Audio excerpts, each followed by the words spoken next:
right, morning. What man? I'm stuck in the morning. Good evening. It is more on the road with Bernard Moore the third, presented to you by More and More Sports Management. Nothing but more is what we're all about.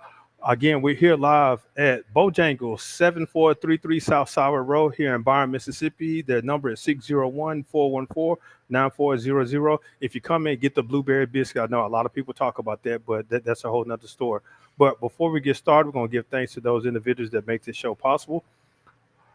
More and more sports management, looking for management service from contract negotiation, event planning, sponsorship, sales, and more. Give us a call at 601-260-3509 or visit the website at www.mms-management.com where we give you more, nothing but more. Talking Sports Live with Rob J, Jamie Horton, Larry Nix, and myself. Join us every Wednesday from 6 to 7 p.m. live from Iron Horse Grill, 320 West Pearl Street in Jackson, Mississippi. Or log on to Facebook and YouTube or X or Instagram, or and join us every Sunday from 10 to 11 p.m. on the Lou 35. So tune in tonight on Lou 35 at 10 p.m. Hillcrest Christian School, one family, one faith, and one future, 4060 South Sour Road in Jackson, Mississippi. Give them a call at 601-372-0149 to schedule a testing or a tour. Hillcrestchristian.org. You still have time to register for a small institution where that you can have that one-on-one talk time with the teachers as well as the administration. Defining Moments with Larry Nix. Tune in 104.3 FM every Tuesday and Thursday from 11 a.m. to 12 p.m. or log on to Facebook or YouTube or visit ignitems.tv. That's IGNITEMS.tv. Zion Tribe Missionary Baptist Church, Friends Family Faith Fellowship, 925 West Pearl Street in Jackson, Mississippi. Visit them, log online to zion-travelers.org. And a new friend of ours, the Waffle House, looking for a career in management.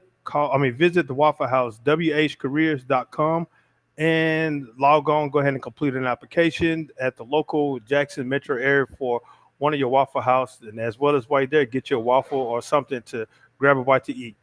But again, this is Bernard Moore the third with More on the Road here live at Bojangles, the next level Southern cuisine, next level Southern flavor. Man, I'm gonna get it out sometime today. But you know, it's getting time for school to start back. Well, some people have already started school. Football season is just a breath away, and then we're going to kick off into the other fall and winter sports. But joining us today is a legendary. Now, I know she may not like to be called legendary, but she has been successful from I can't. Well, I'm gonna let her talk about middle school. Junior high. I know when she was playing into high school to college, then venture on into coaching. Joining me today is Coach Tameika Brown, head coach of the Northwest Rankin High School Lady Cougars. How you doing today, Coach? I'm doing good. Thank you for having me on. I appreciate you for joining me. Now, this beautiful Sunday, I know you could be at home with football season not yet, so I know you get ready for football season. But right now, you get focused on your basketball girls this season. Coach, your journey. I know growing up in Yazoo County, but played at Yazoo City because I know that's kind of a rival. So I'm not gonna say that you played at the county school. You played at the city school, playing under a legendary, the late coach Archie Carlisle. Tell us about that journey playing in Yazoo City. Okay, yeah, I'm glad you clarified that because the city and the rival, so Yes. we have to get it right. Yes, I played for the red and black at the city. And like you said, I did play for art,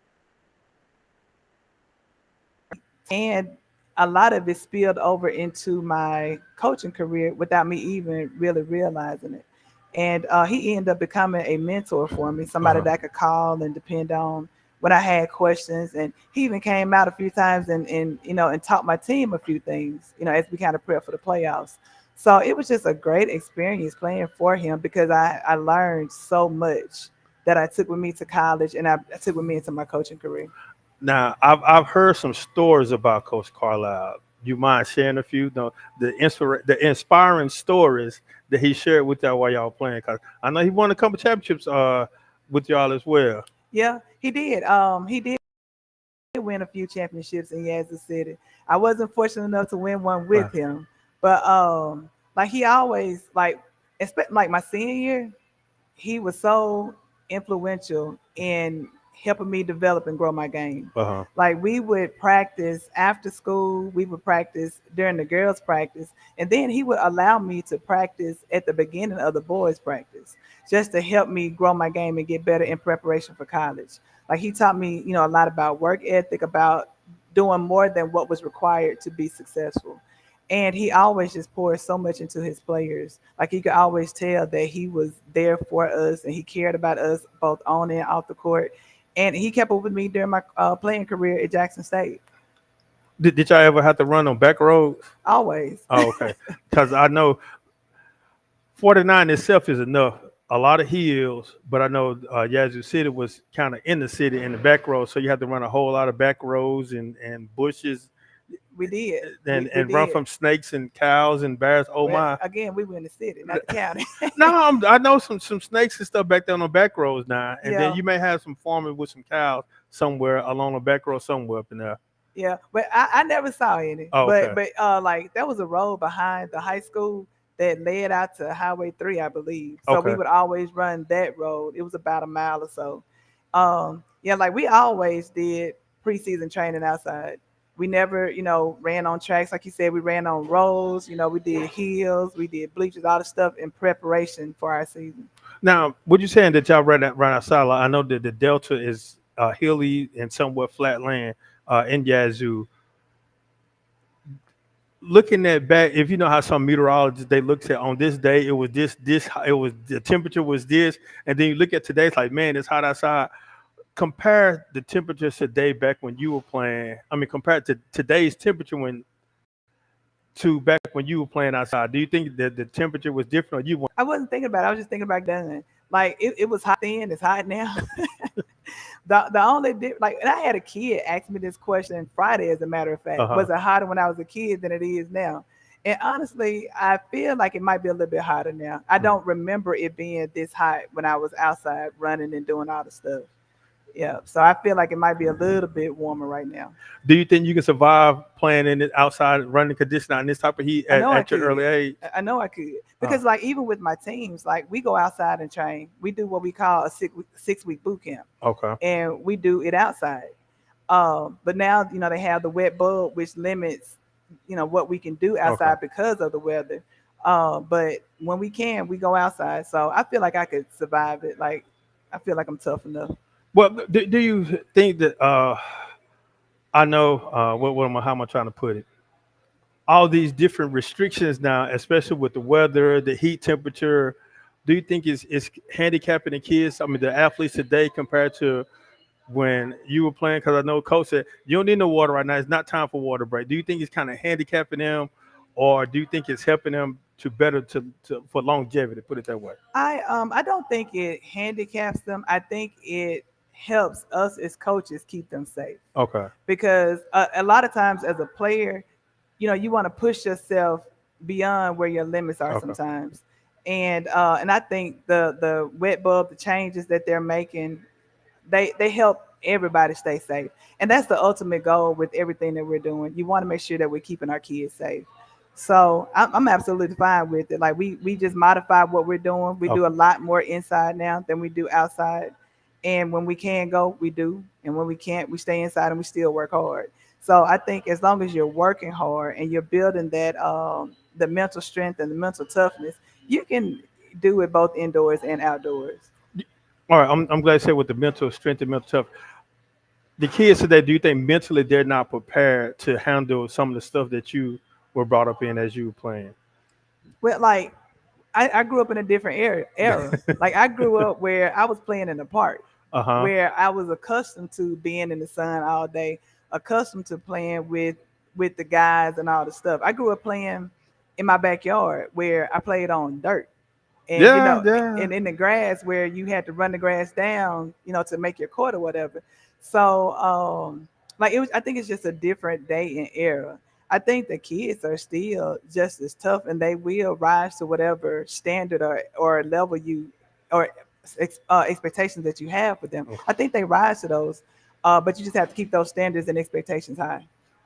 All right, now, can you mind sharing a story or one of Coach Carlisle's stories, a practice pregame or inspirational moment that he gave y'all before a game or Man, let me think. Yeah, you can put me on the spot with that one. But like, I mean, Carlisle, he wasn't just, and I probably get that from him too. He wasn't just a big talker or a big uh, motivational person, but he would always teach you and uh-huh. show you on the court.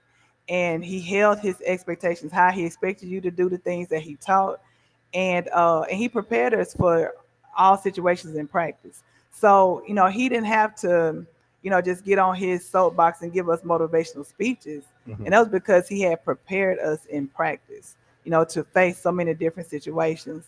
And like I said, he always, you can always tell he cared about us. So because of that, we were willing to do whatever it took to try to, play our absolute best for him. So I remember one time I was cutting up. That was my senior year. I don't even know if my mom knows this, but I was cutting up in practice. Just I don't know. I don't know why I was cutting up. You're a senior, no, you about to ready to graduate.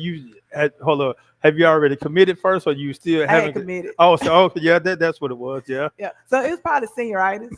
And I was just cutting up. And Carlisle kicked me right out of practice, as he should have. And I think that was the first time I had ever been kicked out of, and the only time I've ever been kicked out of any practice. And that's because again, his standards and expectations Mhm. were high, and I wasn't upholding my end of the bargain. I wasn't doing what I should have been doing. And as a leader and a senior on that team, I wasn't meeting his expectations. So he did what he was supposed to do. Did you have to apologize to the team as well as him? I did. Okay, And I yeah. came back in and apologized because I knew I was wrong. I Uh, knew I wasn't doing what I should have been doing. So I did come back in and apologize, and we just kept going forward. all right. Now, do you see some of your players today that you're coaching? Do you see yourself in some of them by the way that their mannerism, by the way that they play, the way they act on and off the court? I think players take on the characteristics of their leader. Uh, So a lot of I can see myself in a lot of my players. Like I have really good players that work hard because I always had a great work ethic. I pretty much have a good attitude, good body language, good leadership skills, and a lot of my players are like that now. So it makes it easy to coach them and enjoyable to coach them. all right. Now, I was kind of wondering though when you were named the head coach at Northwest, not to leave it Madison Central, and then saw how the coach like, man, this is pro. They done traded coaches and stuff. Somebody done slid a deal up under the table. How was that transition coming from Madison Central going to Northwest? And it seemed like the ball just kept still rolling. Yeah, and like it was an easy transition because I went from a 7A program to a 7A program. Went from a program that had really good kids and in it to a program that had really good kids. To a school that had good leadership to another school that had good leadership. Uh, So it was a really easy transition. And the kids welcomed me in Northwest. They did everything that I asked them to do from the very beginning. So it was a smooth and easy transition. Now, how is it like? No, you playing against your old school, your former school, up under, like I said, where y'all swap playing against Coach Tatum, which he's a young and up and coming coach as well. Cause I see her on the sideline. I see when she walk in the gym, she got her hands in her pocket and she walking with that stern look. So, uh-oh. And then see on the sideline, it seemed like the same mannerism. And I remember her when she was coaching the MC. So, how is that rivalry though, when you all play against each other? It seemed like I know y'all opening up this year with them, correct? Or It's our second game, I think. okay. It's the second game. But like the thing is, like that it's a part of coaching. Uh, Like in when you my biggest thing when I coach is building relationships. Building relationships with my kids, building relationships with parents, coaches on my staff. And so of course when you walk into that game, like A, you want to win. You want to win. And B, like you still care about the kids on the uh, other side of the bench or whatever. So, it pulls at your heartstrings some because you care about those kids, but at the same time you care about the kids that you're coaching, and you're still trying to win. That's always the ultimate goal. yeah. And even when I left Velma, it was the same situation. I think we played them in the Madison County tournament when I Uh-huh. went to Madison from Velma. And same situation, you still love those kids, you love the coaches that are there, but you're still trying to win. So you have to find a good balance of, loving the kids after the game Yeah. and still trying to beat them during the game. Right. Again, this is more on the road with Bernard Moore the third, presenting to you by more and more sports management. We're here talking with Coach Brown, the head girls coach of the Northwest Rankin Lady Cougars, which I know that I said when she changed from Jaguar to a Cougar, man, you just love the animal family. You went from an Indian, the one that chased the animals, to a tiger, and then you went to what Velma Jackson did, Was a aren't they the, Falcon. the Falcons. So, boy, you started as one that chased down the animals, but hey, it is what it is. Last year, I know I had opportunity to see you guys play, and last year, no, it was kind of exciting thing to have for whole Rankin County was at the big house because you had the boys, then you had Brandon, then you had both the Lady Cougars and the Cougars at there. How was it, having both squads at the big house and then playing in that tournament and then to fall short the way that you did? Well, we didn't make it to the big house last year. Hold on, oh, We made it year before. okay. Well, I'm Yeah, probably we, getting my we made years it year mixed up. My before. my bad. I'm getting my Yeah. years mixed up. I remember I know the because years just blend together, yeah. Yeah. Now we didn't make it. We fell I think 3 points short of Uh-huh. making it. But I was glad that our boys made it, and it felt good because I know the environment because Yeah. we were there supporting our boys. So it's always a good environment when you can be in the big house. It's always better if you're there as a team that's playing versus a spectator. But it was a great environment because, like you said, you did have. I don't think Brandon boys made it last year. I think just Northwest boys made it. But we had a I'm just mixed up. I know when Rankin County come, when one of Rankin County, well, not it was Pila Hatchet. That's what okay. That's what I'll mix it in. Yeah, Pila Hatchet was there as well. So I know Rankin County was well supported at the big house. So exactly, and we were well represented at the big house last year. yeah. Yeah. Now let's transition. Though I saw the article. Though where you signed it, your family, you signed with the Jackson State University, playing over that 1400 John R. Lynch Street. How was that transition? Coming from the Delta, well, Yazoo City, the Delta, going over to Jackson State playing for Coach Penn. Like I absolutely loved being at Jackson State. And the first year, always going from high school to college is always a transition. Like I always tell people, the speed of the game is faster. Yeah. You're playing against, people who are, older, who've been more experienced. And you just have to learn how to work and grow quickly if you're expecting to play, which that was my expectation, which was to go in and play. So I just had to work extremely hard to kind of catch up with some of those older kids so that I could go in and play. Now you had who's name some of your teammates? I think was So I played with Tara Chef. She was a senior my okay. freshman year, and she was a standout for Murrah. Played for Anna Jackson.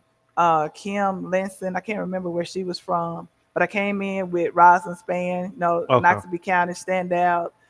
Came in with Tasha Martin that played for Anna Jackson and Okay. Yeah. Murrah. So I came in with some really, really good players, and we also had Yolanda Brown. She was there from Callaway in Jackson. We had a few more players that were there that kind of showed us the way as freshmen how things were done. They were great leaders, and we just came in and worked hard. Now I know you're playing with Span and Tara, and as well as Tasha, the post player, competing against them in practice. How was it? Because like I said they're not just gonna lay down and let this freshman from Yazoo City come down and take my spot. I'm in front of my home crowd. True, How was it battling with them? Because I know those young ladies weren't gonna lay down true, to just let you come in. exactly. Like it was a battle every day, but like iron sharpens iron. So like it helped me grow my game and get better, and and rise up to the level of competition. Uh, Like Tara, she was tough. Like she was so tough to play against. So in games, I was glad to be playing with her. uh, Yeah, and like I said, iron sharpens iron. So like I could only get better by competing against them every day. now with that. how did they treat you as a freshman coming in? Because, like I said, you played up under the legendary Carlisle, and again, you come from Yazoo City, thing for coming to Jackson, and they've established, especially with Span, one of the leading scorers for Jackson State, and then playing with Tara. Tara can kill you from anywhere, from the outside as well as the inside. And I know Tasha is more of a post player, and Yolanda was kind of that small forward, one of that can kind of work with you down low. How was it? Did they take it rough with you? And then, like I said, again, who is this young player that you can come in and move us out the way? I think I came in, with a good work ethic, and I did earn their respect, or Okay. at least I feel like I earned their respect. Like early on, of course, they try to rough you up within reason and Yeah. within plan or whatever, just to kind of see where you are, to see if you're gonna fold, if you're gonna rise to the occasion, how are you going to respond, because that's important. Like how I responded in practice determines how I'll respond in games. So they made me tougher because they did not take it easy on me. And they helped me just get better and grow and get caught up so I could play as a true freshman. Mm. Playing in the SWAC, who was your toughest opponent that you played against? I said, man, I got to play against them again. I honestly don't know that. Like that was a long time ago. Like I can tell you, like our toughest team. Like our toughest team would always be Alcorn because that was the biggest Yeah. rival for us. Always Valley. Valley was a pretty good rival because those are in-state SWAC Yes. schools. And then playing against Southern, Grambling, everybody was tough. You had to bring your A game every night because everybody's trying to win. Uh huh. Yeah, so the swag, it was tough playing in the swag. Now, what was it like? I know going to Valley. Now, have you been to Valley's new gym yet? I have. Yeah. How was it like playing in that old gym? I Like know. it was a rubber floor. I Yeah. hated playing on that rubber floor. Like I absolutely that was probably my least favorite gym to play in. And it was simply because of that rubber floor. Because I had towards the end of my freshman year and going into my sophomore year, I had shin splints and stress Uh fractures. huh. And playing on those floors just made my legs hurt. So I hated, playing on it. But now that gym is beautiful. Yeah. Yeah. It's a beautiful Yeah. gym. Now, going down to Baton Rouge, Louisiana, playing in the what is it? I forget what they call it, name, the Baby Dome, playing down there in Southern, because their fans are very exciting for their athletics, especially when Jackson come down and play. How was it like that type of environment playing, if you can remember? Like I always love playing in SWAC environments in general because like it's always a packed crowd, Uh it's always a good vibe, and it seemed like it's Southern, like the fans were just kind of right on your neck. It always felt like they were just right there behind you. So it's always a good environment. It's a great basketball environment. Did you have any kind of sense of nervousness? I know some people say, "No, I wasn't nervous." You human. You're gonna have a little nervousness until like say you get that bump or that first basket, whatever. Did you feel any kind of way, especially walking to the away gyms and knowing some of the fans who can be a little excited and some of them can be a little have some very choice words, especially you beating them on the scoreboard. How did you feel walking there and especially going into halftime, we up and away, and then the fans are already they're upset because they're losing, coming through that tunnel, coming out, coming back to the court.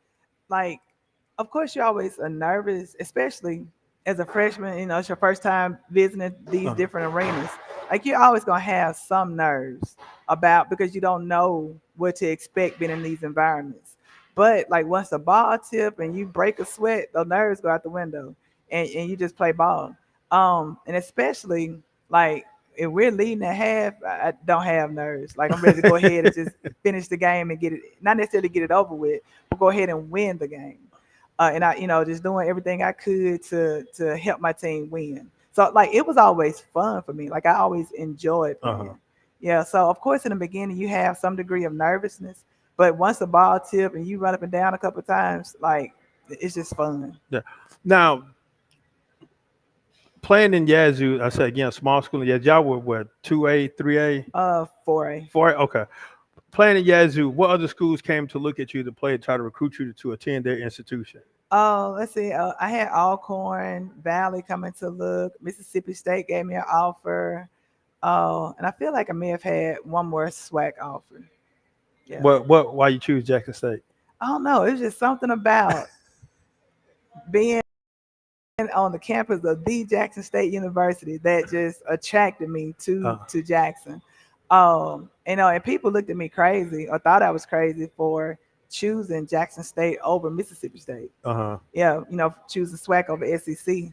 But like it just felt at home. Like it felt like I was home when I took my tour and was on campus.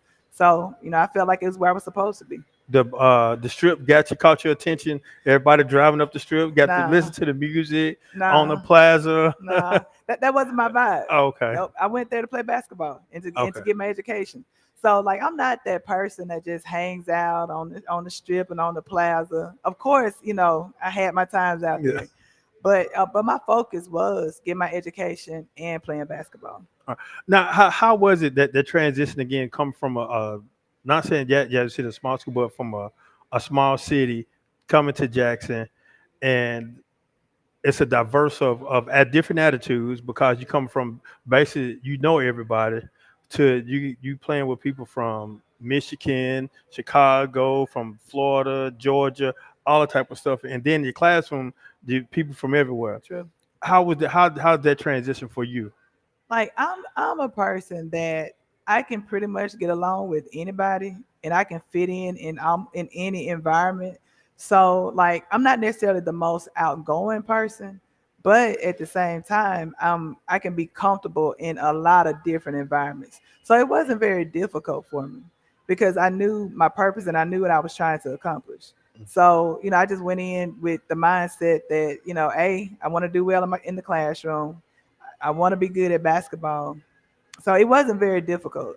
Like, I'm a person that I can talk to a lot of people, or I can sit in a room and be by myself, and I'm still okay. So it wasn't difficult for me. Now, what was your grade point average, if Um, you mind sharing? oh, 'Cause- it's fine. I think I graduated with like a 3.4, 3.5. okay. Yeah. Now, how do you kind of, especially, I know now, if you're familiar with college coaches' contracts and stuff now, about with their student athlete grades. When you were coaching high school at all those different other schools, and you had some seniors that but had potential to go to the next level, how were you on them about their grades instead of really the playing aspect of it? But said the grades are very important as well. Okay. So like our kids, and it's been my standard everywhere I've been. Hmm. Like I always talk to them about how important grades are. And like we strive as a team, that's our goal every year to have a 3.0 GPA. And that's the minimum that we're expecting. And honestly, again, I told you that, the students kind of take on the characteristics of their leader. I really have been very, very blessed to, I don't have to worry about their grades a whole lot. I've had very studious kids and they understand it too. They understand that in order to be a student athlete, the student does come first and they have to maintain their grades in order to be able to play and in order to be able to play at the collegiate level if that's their plan. So I've been blessed with some really good kids who I didn't have to worry about grades a whole lot. We talk about it, we talk about the expectations, and they do a really good job in the classroom.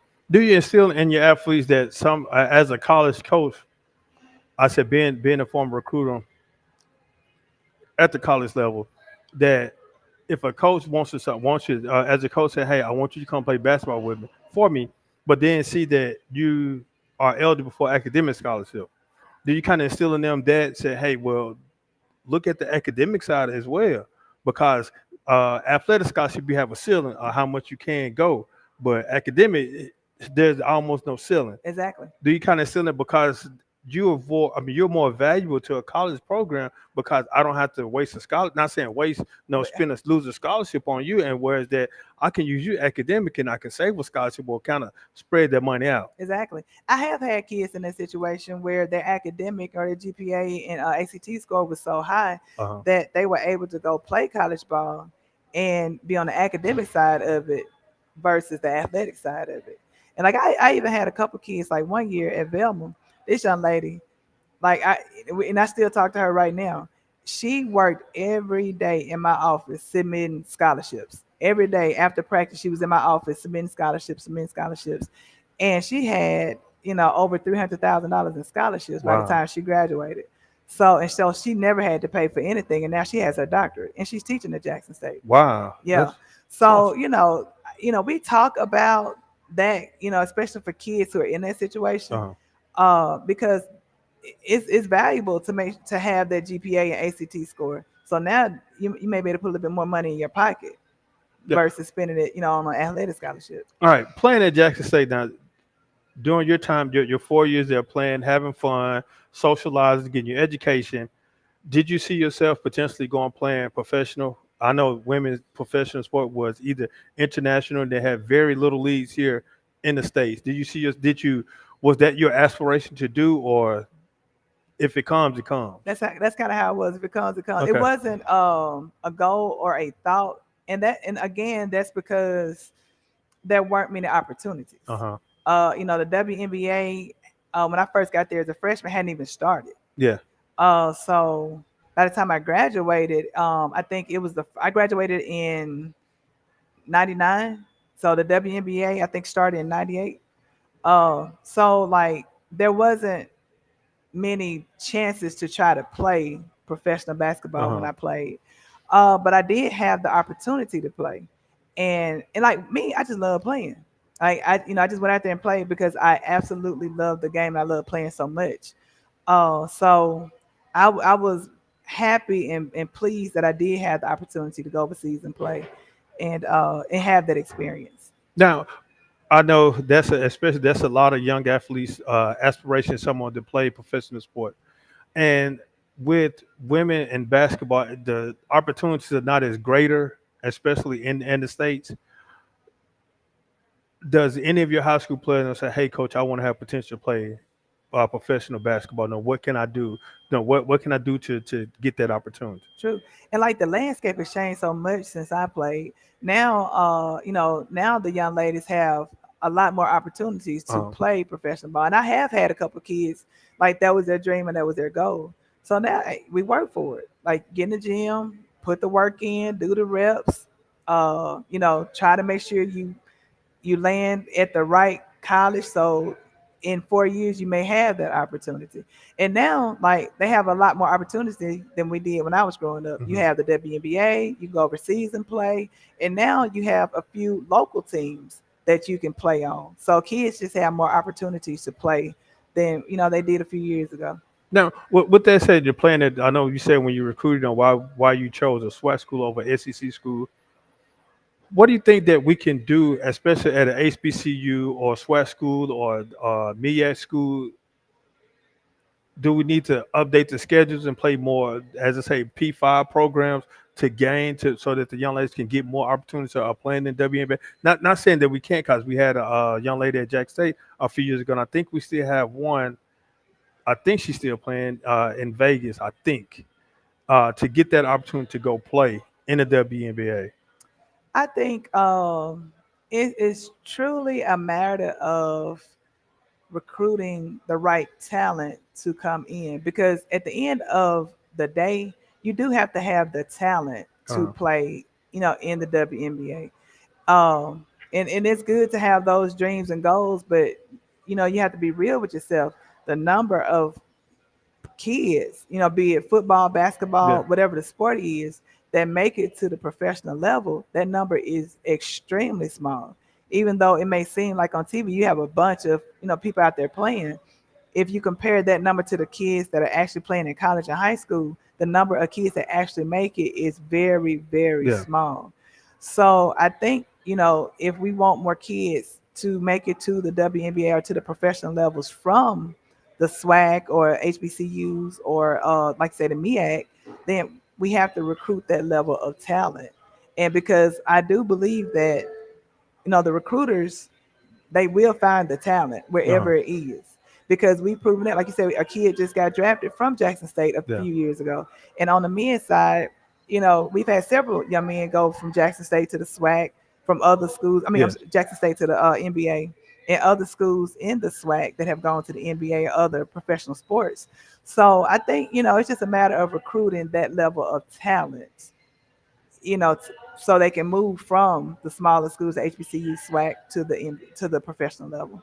All right, now again, now we just talking with Coach Tameika Brown, the head coach of the Northwest Rankin Lady Cougars. Coach, when you got that phone call, that email, or that letter from JSU Hall of Fame, how'd that make you feel? I was excited because I never expected to be in the Hall of Fame. Uh, Yeah, so I was super excited and grateful because that's the opportunity that not everyone gets. So I'm grateful for it, and I was definitely excited about it. Now, do you look at your former teammate, or did you, I know when some of the inductees give their Hall of Fame speech, I want to thank my teammates, I want to thank my coaches, I want to thank my family. Did you point out any particular teammate that you think that helped push you to be the type of player that you were today? Well, like when we got inducted, we didn't do a speech. I think we did an Okay. interview with Rob J. But like I had several teammates that pushed me to be the very best that I could be.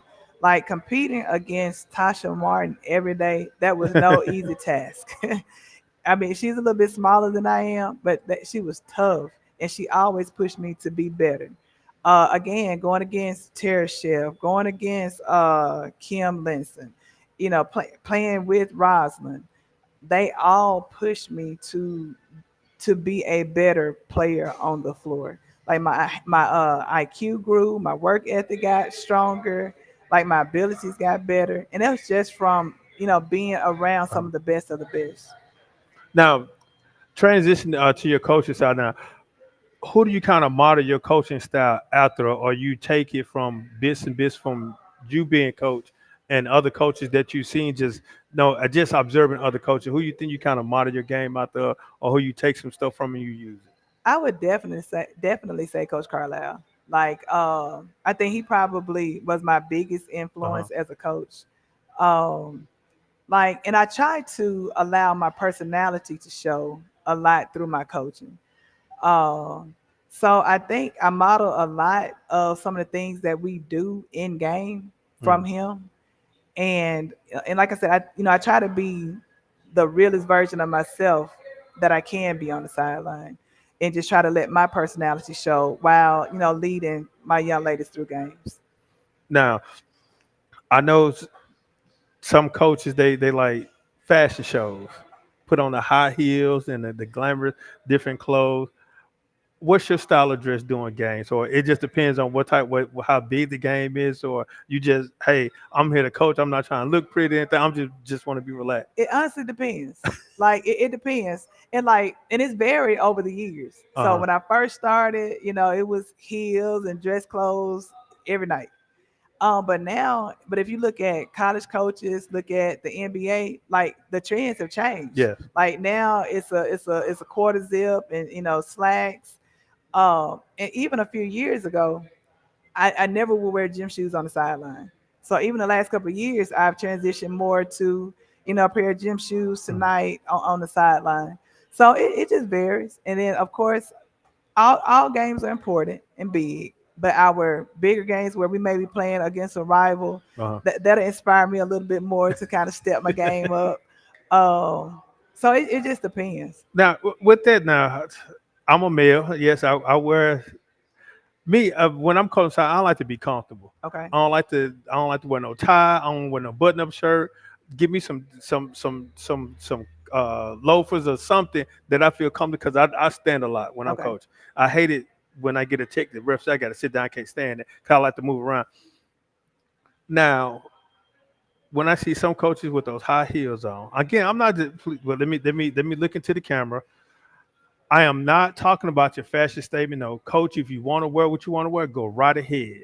I'm just looking at for safety reasons. That's all, just for safety reasons. But you see some coaches that got the high heels on and they're very excited about the game. They start jumping up and down. I'm like, coach, you better not jump in them heels like that. I don't want you to twist something. Then we got the sportsman. We got to take a time out just to cover you. When you see some coaches like that, they get really excited on the sideline. They got them high heels on. Either you watching TV or you sitting live at the game. Do you kind of like, coach, calm down a little bit, coach? Yeah, I do because I know I worn heels and caught cramp on the sideline. And a lot of times if I wear heels on the sideline, I'm probably standing still. Uh I'm huh. not walking up and down the sideline because they're probably not the most comfortable shoe. Uh huh. So, yeah, I feel for them with all that jumping and all the stuff up and down the sideline because like you said, one false move. Hey, look at the Aces coach. Oh yeah, I heard about. I didn't see, but I heard about it. Yeah, Becky fell trying to get up the sideline just a few games ago, and I think she had on gym shoes. So I'm definitely not trying to fall in heels and be a meme on social media. Yeah, so I try to stay comfortable, but everybody's comfort level is different. Some people can walk up and down the sideline all night in Uh, heels. It's just not my thing. Now, Comax, is you a water bottle or you a cup on the I sideline? I am a water bottle. Okay, Yeah. I tried the cup. I'm a more of a water bottle. I had the cup a couple times and kind of threw my hand up. So water Kind of going spilled. Yeah, everywhere. yeah, water went everywhere. So yeah, I'm more of a water bottle type of guy. Are you a pacer or you just stand at the end of the bench? Depends on the game. Uh, Yeah, depend. Like in I'm like a stressful game. I'm probably standing at the end of the bench more so than pacing. One that's not quite as stressful, I'm uh. probably pacing a little bit more. And if it's extremely stressful, I'm squatting down talking to my coaches.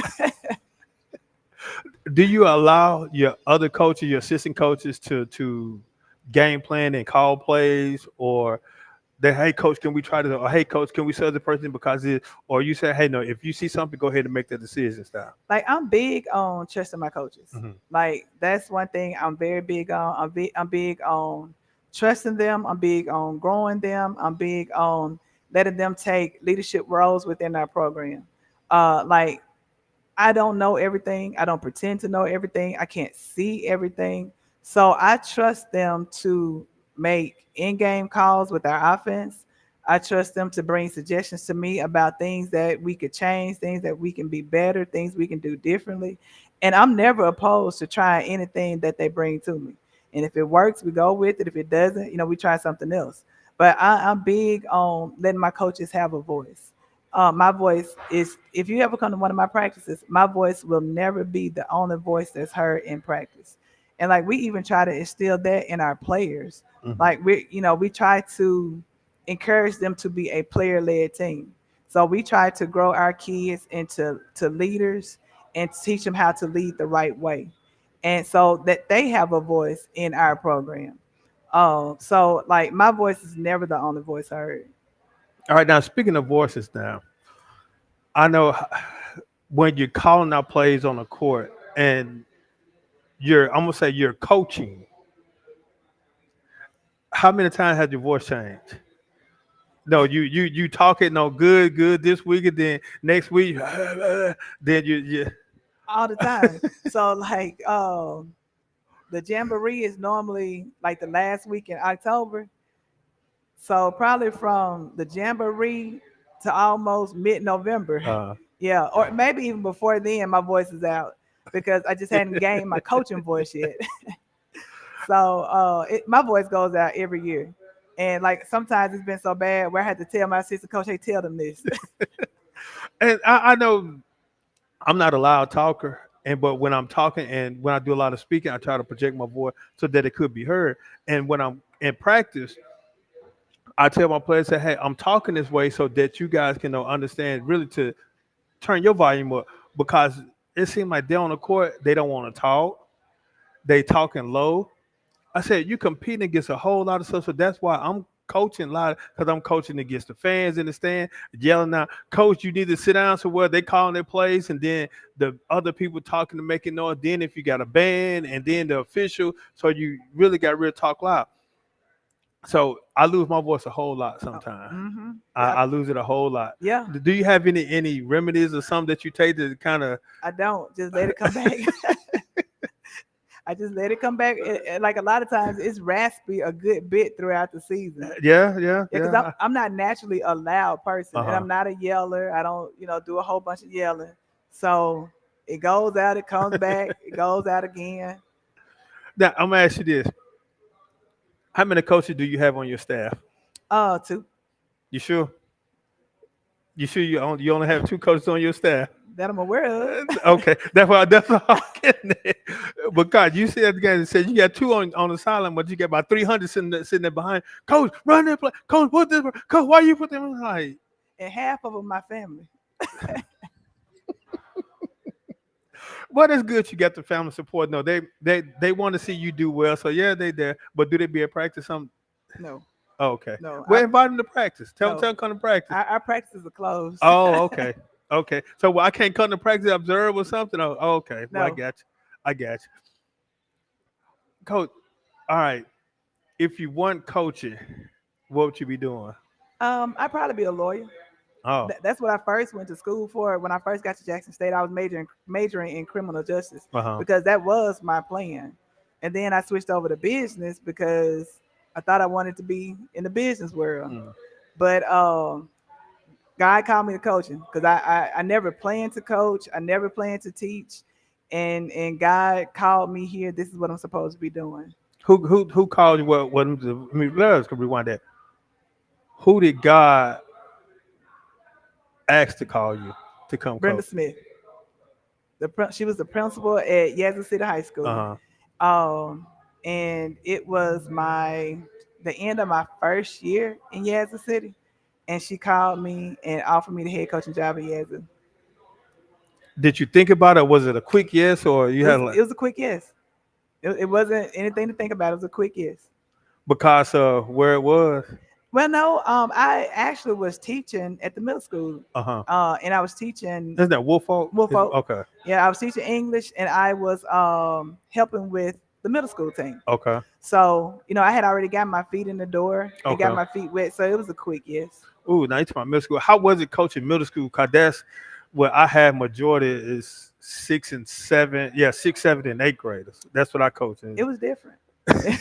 It was different. But you know what? Coach Carlisle said that the best coaches start at the middle school Uh level huh. because the middle school level teaches you how to teach. Yeah. And you have to and people don't think of coaching as teaching, but it really is teaching, Yeah. and there's an art to it. But he always said like the best coaches start at the middle school level because it requires so much discipline, structure, organization, and you do a lot more teaching. Yeah. Yeah, And I know that's one thing. My mind of thinking sometimes. No, I played basketball middle school 1 year, and my ninth grade year I didn't play basketball, but I played it and over the summer. Basketball is not my sport. I'm more of a football player, and it's just for some odd reason all the schools that my sons attended they asked me to coach basketball. I'm like, why? I'm not a basketball player, but I'll play. But and I think my way of thinking sometimes is kind of a little bit too advanced in it because I see something I design it in my head and then draw it on the court. And then when they're playing, I'm looking like, man, you didn't see that? You didn't see that back door? You didn't see how he popped up? You running like, come on now. And then and it's at the middle school. And then that's what kind of frustrated me a little bit. But and I was like, come on now. But like I said, you just got to be patient with them and teach them the game of basketball because everybody wants to shoot a three. Everybody wants to dribble the air out the ball right now exactly. instead of playing basic basketball. How do you feel about the game that this generation is playing right now? Everybody wants to do what they're doing in the NBA. And I have to preach that to my teams. You can't do what they're doing in the NBA because the NBA is entertainment. True. With the traveling, basically, what we know. But they try to do it in the game, and the referees call said that's not high school basketball. That's the NBA. So yeah, they're gonna call it. Then they're Exactly. looking at me like, Coach, what I do? Yeah, you You travel. travel. How do you think that the game today has changed, and from when you were playing and trying to really instill in the kids today that this is basketball? The stuff that you're doing now is that and one entertainment stuff, but you're not at that level right now. This is how we're gonna play. And I think on the girl side of it, it's a little bit different. Mhm. Like I don't think the girls try to and want it as much as the boys do. Um, so like a lot of our girls, we have to kind of push them to kind of get outside of their Okay. box, and maybe I'm still begging for one of my kids, and I hope they hear this to throw a behind the back pass. I'm still working on a behind the back pass. But like I don't think they. But now, as far as shooting the three ball, Uh-huh. shooting in, shooting it in transition, I was never a fan of pulling the three in transition. It's growing on me because, like you said, the game is evolving. It is changing. Yeah, and even like I grew up in an era where you had back to the back post players. Yeah. So that has changed a good bit, and it's changed the way I kind of coach and teach my kids. So I think evolution is everything, and you have to evolve with the game Mhm. while still keeping the main thing. Still I still believe in fundamentals. I still believe in teaching fundamentals and playing the game at the Yeah. fundamental way. So I think you still can teach fundamentals while also teaching them how to advance their game and add a little bit more pizzazz to it. Yeah, I know a couple of games. I told my team not to shoot three because they warm up, and no, I hate to say this, but a lot of the scholar athletes today, as a coach, you can see how the game may go. And I'm looking at warm up, these jokers shooting and they missing and warm up. I was like, okay, they came out, shot a few shots and still missed. I said, guys, don't shoot. Take the ball to the basket. Nah, coach, we want to shoot. Don't shoot. You shoot. You coming out. Take the ball to the basket because that's my style of play. I'm Hmm. more of an attack of the basket, try to get fouled and go to the free throw line. Because preach that to them every year at the beginning of the season. We're gonna win the games by attacking the basket and shooting free throws. We 30% shooting free throws, Okay. and we missing a whole lot of layups, but they still want to shoot. I'm like, come on now, we, Yeah. we got to meet somewhere now. But like you said, they in transition, they're gonna kick the ball out and pull it. Them like, dude, you right there by the basket, which is a greater chance of shooting, making the shot. You here or E- him out there shooting the exactly. ball, and they say, nah, coach, they're right there. My shot may get blocked. You afraid to get the shot blocked? They either gonna fire your blocking shot, get what they block it, may go out of bounds, steal our ball, but you're gonna Exactly. take that chance, shoot that three, he miss it, and you're not rebounding, and they going back the other way and score. Exactly. That's the game today. That's That today's game. I don't want to take his man. Come on now. Come on now. Attack the basket. All right, coach. Well, now let's go ahead and close out on this upcoming season. Now, last year you all were 24-8, 10-1 in the district, in 7A Region 3, and you were number 10 in the state. What are your expectations for this year? Is that better this year, or you gonna Uh, stay, or just gonna see where the chips fall? no, we're not seeing where the chips fall. We have very lofty expectations and goals for this season. Of course, and I tell them this all the time. Our goal is to finish the season number Uh one. huh. That's the ultimate goal. Um, and in order to do that, we have to play the game at a high level, and we have to make sure that we're playing selfless and we're doing it everything that we do. We're doing it for our teammates. Uh It's huh. not about us as individuals. And I think that by doing things the right way and having the right mindset going into the season, then winning is a byproduct of that. So our goals are lofty. Our goal is to be the number one team in the state at the end of the season, not the beginning. Our goal is to hold a gold ball at the end of the season. I think there are 25 teams in 7A, if I'm not mistaken, Hmm. and I'm sure that's all 25 teams go. And only one team will have the opportunity to do that. And and we're hoping, praying, and working that at the end of this season is us. All right. Now, what's that game on your schedule this year that you're looking forward to? All of them. We're looking forward to all 28 of them. All right. Now, the revenge tour. Who you looking to? Just say you lost to last year. Said going by schedule, you lost to Boonville in overtime. Madison Central, Starkville. Which the teams that you lost to, there's some very tough teams. Hoover in Alabama, but that's Hoover Yeah. just good and everything, and then as well as Pelham in Alabama. It's something about those Alabama teams in basketball. And then Laurel, and looking at the teams that, especially that you lost into the state, they either held the gold ball or they made it to the big house. It's true. Now, how does that look? It's like, well, I lost to the state champion. No, I hate that I lost, but I'm okay with it. Now, how does that make you feel though, looking into to next year? that the team that you lost to, they either played at the big house or they won it. Well, like the thing is with us, like last year, our goal was to play the toughest schedule that we could play.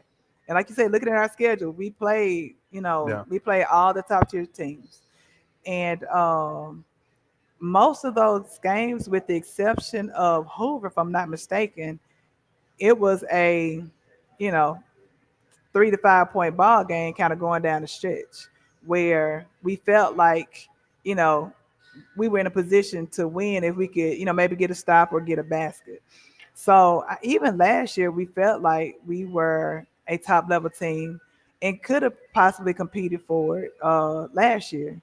But like we're not trying to, we don't want to, even if we did lose to the eventual state championship, Mhm. like, we felt like we were in a game where we could win it. So not necessarily a revenge tour, but we are looking forward to playing the teams that we lost last year. Well, I know I'm on a revenge tour. I am so, and ain't no if and buts about it, I am. But how supportive is the community in Flowood as well as Flowood slash Brandon, Rankin County of Northwest? Because you got you have your Pearl Power fans, you have your Brandon Bulldog fan, and then you got your Northwest Rankin Cougars. But then you got Richland. Y'all don't too much Richland and McLaurin and Pelahatchie. They are some that there are some good schools, but y'all just they there, but we worrying about Flowood slash Brandon, the Cougars. How supportive is the community? Because I know it's a mixture because some of those individuals that parents that still have their students that they attended one of those other Rankin County schools. True. And I think, like, especially like when you talk about Northwest Rankin and Brandon, like those lines are so close. Uh huh. Like when we're not playing each other, we're supporting each other. And that's, from us as coaches and players to the community. Like if we're playing somebody that's not Brandon, the community's out supporting us. If Brandon's somewhere playing and that's not, they're supporting. And when we play against each other, it's a packed house. Yeah. And you might be happy the girls won and this boys team won, but either way, the community comes out and they support on a extremely high level. And you see that like when we host playoff games, like the stands are packed. When either team hosts a playoff game, Uh huh. the stands are packed. So like we have great community support, and I'm proud to be a part of the Northwest Rankin and the Flowood community because they do support our student athletes on a high level. What about the other sports, dude? I know being a former football player, the coach I tell, hey, y'all go to the basketball game, which we did to go support. What about the other sports like volleyball? Are y'all in the stands cheering them on softball or track and field or any of the other sports? Our athletes at Northwest, they take a lot of pride, and our coaches too. Coaches, administrators, teachers, everybody take a lot of pride in supporting other sports. So you'll always see one or two sports, 3 or 4 sports supporting another Uh-huh. sport. So we take a lot of pride in Cougars supporting Cougars. All right. Now we're just talking out there before the show. Now you told me something that's interesting. Okay. Flag football. Yes. Northwest Rankin is getting it this upcoming year, or they wait for next year. This year, 26, 27, we'll have it. And who's the head coach? I am. Uh oh. So you got some plays already designed, or you Not just yet. oh. Uh-oh. You gonna talk with the football coach? Like, hey, coach, what's some type of plays you can give me some strategy, practice, tactics Yeah. to The good thing about flag football, it starts in March. It starts after basketball uh season. huh. So I have plenty of time to kind of get my thoughts together and then run to our head football coach. Hey, coach, give me your best play. So So I know what to see you doing the football. See, you gonna be on the sideline or in the press box. I'll be on the sideline. I'm always on the sideline. Okay. Yep.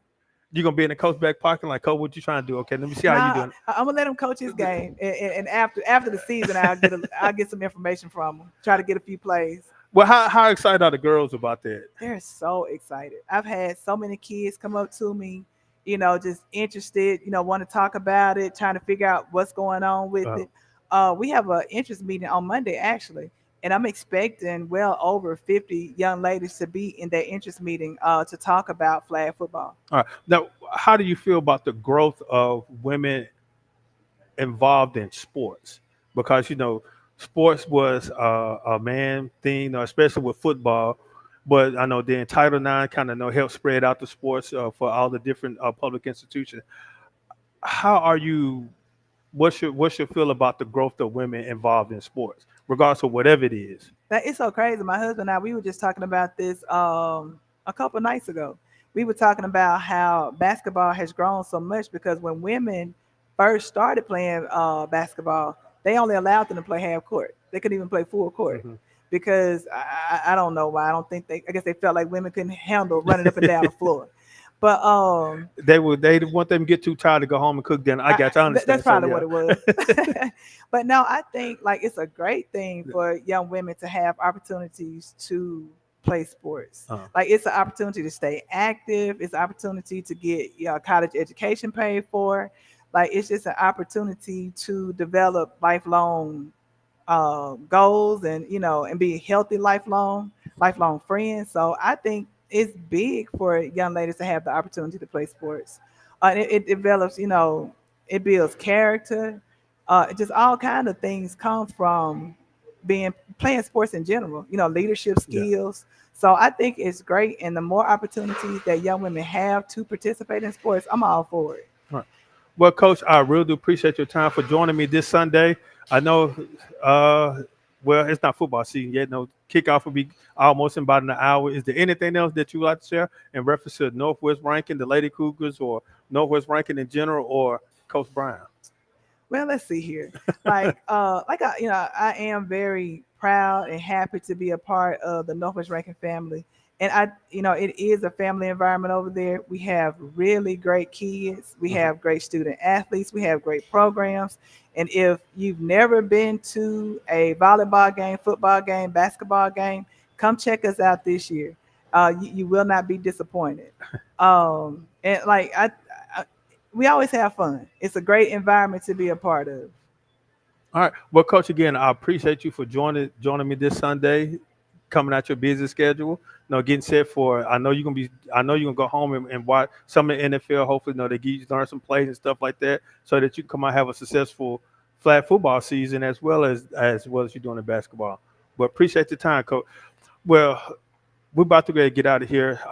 Again, we're here live from Bojangles at 7433 Southwood Road. Definitely stop by and get you both sides biscuit, both sides, whatever, and enjoy the meal. But it's time for us to get out of here. Go have some fun. Much love to you guys. I really appreciate you guys for joining us today. Hey, go check out Northwest. I'm gonna try to make some games down there. Coach said she's gonna have practice clothes, so I'm gonna sneak in some type of way. I'm probably blend in with the bleachers. I'm gonna dress up as the Cougar mascot. Just go and sneak into practice though. Much love to you guys. Thanks for tuning in. See you guys when I see you guys. 1 + 1 = deuces.